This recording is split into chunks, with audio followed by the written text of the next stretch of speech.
Chapter 14, Two Committees, on page 109. So, Alicia's dad finds out about me, and then her mom does too. It's not much of a story. It's Friday in the library, and Alicia's taken heat from her dad about why she's talking to the wall for 5 minutes straight, and I can see that she's going to have to start lying for me, and I don't want her to have to do that, so I just begin talking to her dad. And he stutters, and squints, and passes through all the phases that Mom, Dad, and Alicia have. Fear, confusion, disbelief, and then amazement that levels out to a steady curiosity.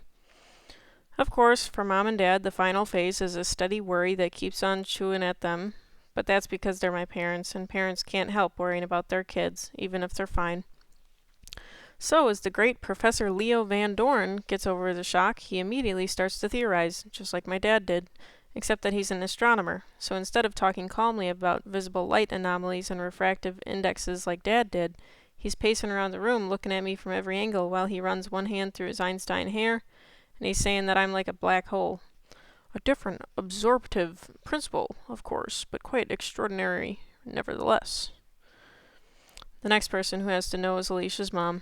After all, you can't have 2/3 of a family knowing a juicy secret like the Bobby story. So as they leave the library, I tell Alicia and her dad it's okay to tell Mrs. Van Dorn, as long as they're sure she won't go nuts and call the cops or something.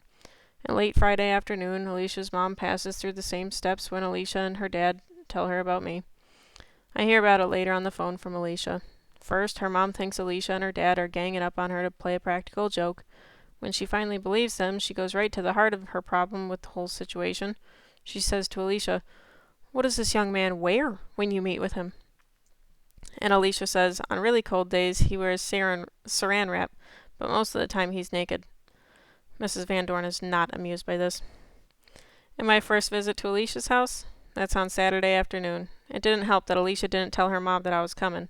I ring the doorbell, and I think it's going to be Alicia, and it's this lady in an exercise leotard with her hair up and a headband. Alicia's standing behind her, grinning toward the doorway, and her mom looks around, up and down the sidewalk, and she gets this angry flash in her eyes, and she's about to slam the door shut when I say, "Mrs. Van Dorn, I'm Bobby Phillips. Alicia said I could come over to see her today." And her mom's eyes bug out, and she steps back and gasps, and she doesn't know what to do. Which is when Alicia pipes up and says, "Sorry, Mom, I forgot to tell you. It's okay, isn't it, if Bobby comes in for a while?" And I can tell by the look on Alicia's face that she did it on purpose, surprising her mom and me. Her mom lets me in, but she says, "Stay right there." And she runs, really runs, and brings me a long white terry cloth robe to wear. In that first visit, Alicia sits on a chair in the living room, and I sit on the couch with her mom, and she stays there with us the whole time. And I don't blame her. If Alicia were my daughter, I'd want to protect her too. Mom is wrong about Dad being so mad that I'm telling other people about this situation. She said I had to tell him about the Van Dorns myself. When I call him at the hospital late Saturday afternoon, I'm all set for a big yelling match. It doesn't happen. Dad listens when I tell him about Alicia, and about her dad and Mom, and he doesn't shout or splutter, or interrupt me or anything. He's quiet, and then he says, "If that's the decision you've made, Bobby, then your mom and I will back you up 100%. These people might even end up being a help. Frankly, I've been feeling a little overwhelmed about everything. I've heard of Professor Van Dorn, and I can't wait to meet him and talk about this. I'm surprised he takes the news so well, and as I hang up, I wonder why he's so mellow, and I wonder if this is a real change. But I don't get my hopes up too high. It might just be something the doctor is piping into his brain." I know what Dad means about feeling overwhelmed, and he's right. It's a relief to have a few more people on the official Save Bobby Phillips committee. Because this started on Tuesday, and now it's Saturday. That's 5 days. When I woke up this morning, I got scared. Not scared like the last 4 mornings. Not scared by the sudden discovery that my body is missing. I got scared because I woke up already knowing that I'm like this. That means I'm getting used to it. Nothing's changing, and I'm just rolling along, going with the flow. I'm adjusting to a serious maladjustment. And that's truly frightening. But I'm learning stuff. The real lessons start 2 weeks later when Dad comes home from the hospital, and he's at home with me and Mom for 6 days before he starts commuting to Batavia again. He's got a blue plastic cast on his left arm from his elbow to his knuckles. Most of the time at home, he spends poking through a huge stack of books and scientific journals. And now that he's going to Fermilab every day, I have the feeling he's doing the same thing there all day. Looking for the science of what's happening. I reminded him about maybe taking a fingernail clipping to put under the electron microscope, but he shook his head and said too early for that. Need to have a better theoretical grip on it first. And Dad's different. Or maybe I am. Or maybe it's both of us, because there's a lot less yelling. He talks, I listen. I talk, he listens. He still says plenty of stupid stuff, and he still says bingo way too much, but he's definitely not the same person. So one thing I learned is that maybe everyone should have a near-death experience now and then. Sure did the trick for Dad. And I learned that I can have a girlfriend, or at least a friend who's a girl. That's because I talk to Alicia a lot. We talk on the phone, and we do instant messaging. She's got a text-to-speech translator on her PC, so whatever I type into a message window, her PC says out loud. She types a lot faster than I do, and we just talk. She tells me how her day stinks, or how her mom yells at her, and I tell her how my day stinks and how my mom yells at me. She tells me that the week before she went blind, she checked a book out of the library called Welcome to the Monkey House. It's by Kurt Vonnegut, and she only read the first 3 stories, and now her audiobook supplier can't find a recording of it. So we talk about Vonnegut, and I tell her that my favorite book of his is Cat's Cradle. Then I get my mom to buy the Monkey House book, and I read Alicia a couple of the stories over the phone.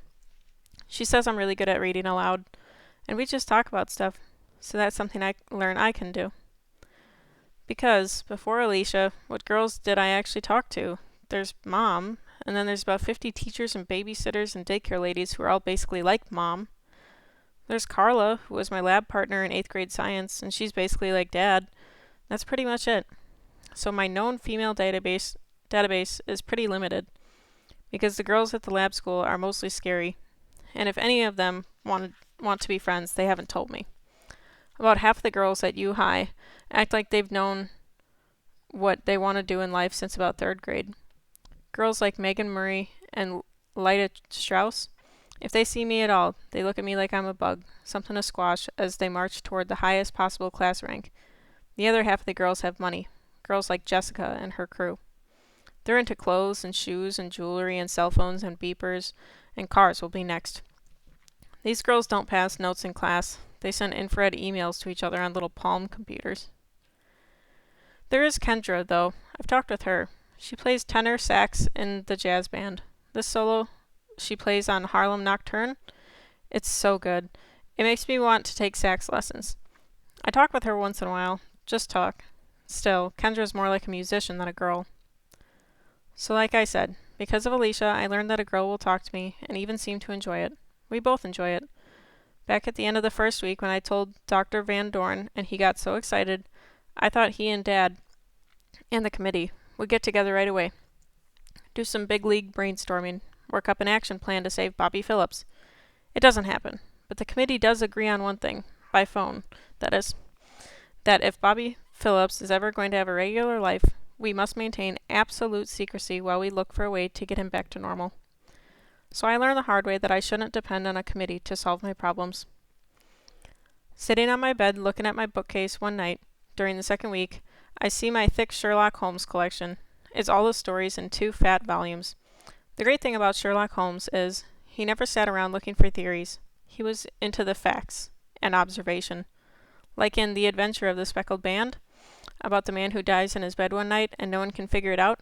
It's because no one took the time to really look at the room, and when Holmes does, he sees exactly what happened. That idea sets me off, and over the next few days, whenever I'm not talking to my folks or Alicia or not eating or sleeping, I'm being a detective. I start by writing down everything I can remember about the 2 days before the suspect disappeared. What the suspect ate, what he wore, where he went, who he talked to, where he sat, how many times he washed his hands, as much as I can remember. And I type 4 sheets of typing paper together end to end and lay all the information out on a timeline, hour by hour. Because there must be a clue somewhere. People don't just disappear. Something, or someone, had to make it happen. Then I start to think of my room like it's a crime scene, because that's where I was when it happened. Or maybe I was in the hall bathroom, so I make a list of everything in both rooms. Everything. The carpet and the light bulbs and my alarm clock and the flashlight under my bed and the pack of firecrackers hidden in my desk, the shampoo in the tub, the plunger under the sink, Dad's old Norelco razor, everything. Then I categorize every item as many different ways as I can think of. Natural, synthetic, liquid, solid, electrical, chemical, wood, metal, plastic, paper, on and on. And it feels like I'm making progress for a day or two, but by the end of the second week, I'm out of ideas. And no matter how I look at all the information, all I see is an invisible kid looking at nothing in a mirror. And when I showed the list and the timeline to Dad after dinner one night, he says, interesting material, Bobby. I'll hang on to it. But I can tell from his face that Dad doesn't think much of my sleuthing. So another thing I learned is that Sherlock Holmes always finds the right clue, and I don't. Here's something dangerous I learned about myself. I learned that even with a steady fear eating away at me, the fear of being this way forever, and even when I'm working hard to find a solution or just a clue, even then, I can call Alicia or get a snack or read a book, and I can trick myself into feeling almost normal for hours at a time. But the most dangerous thing I learned during this 3 weeks is that people who run schools are nosy. They don't like it when a kid just stops coming. It doesn't matter if it's a public school or one like mine. When you don't show up for a week, they want to know the details. So the school nurse calls the Monday after my mom gets home from the hospital. Mom tells her I've still got the flu. The nurse has heard about the car accident, that Mom and Dad were in the hospital. Mom tells her that Aunt Ethel was here to take care of me. The nurse is glad I'm doing much better now. How much longer will he be missing classes? Another week? Fine.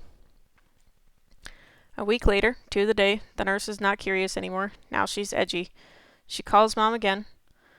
She's getting notes from my teachers in the counseling office because 2 weeks is a long time to be absent from a high-powered private prep school. It's a lot of classes to miss, not to mention the midterm exams. And Mom chats and tells her not to worry and that Bobby is much better now. Then a half hour later on the same day, Mr. Creed, the guidance counselor, calls Mom and says he's got a huge pile of books and assignments for me. He'd be happy to bring them over to the house. And if the flu isn't infectious anymore, maybe he could talk with Bobby and explain some of the assignments. But Mom says no, don't bother. She'll be happy to stop in at the office because Bobby is still tired a lot. And the counselor says it would be good if the school could have a note from our family doctor about the illness, just for the files, because that's the school policy about long absences. When there's a note in the file, the work can be made up gradually with no penalties. But Mom and Dad don't have a note from Dr. Weston, because that would mean a house call. Dr. Weston's bedside manner is a little too gossipy, a little too informal for Dad. Dad doesn't want Dr. Weston anywhere near me, so there's no note. The next day, Mom calls Mr. Creed and then goes to pick up my assignments. Her black eyes have turned to a bruised yellow, so no one stares too much when she's going to the counseling center. But when Mom is talking with Mr. Creed, and the school nurse happens to pass by, "Mrs. Phillips, isn't it? And how's that Bobby? He has the flu, right?" It doesn't feel like a coincidence.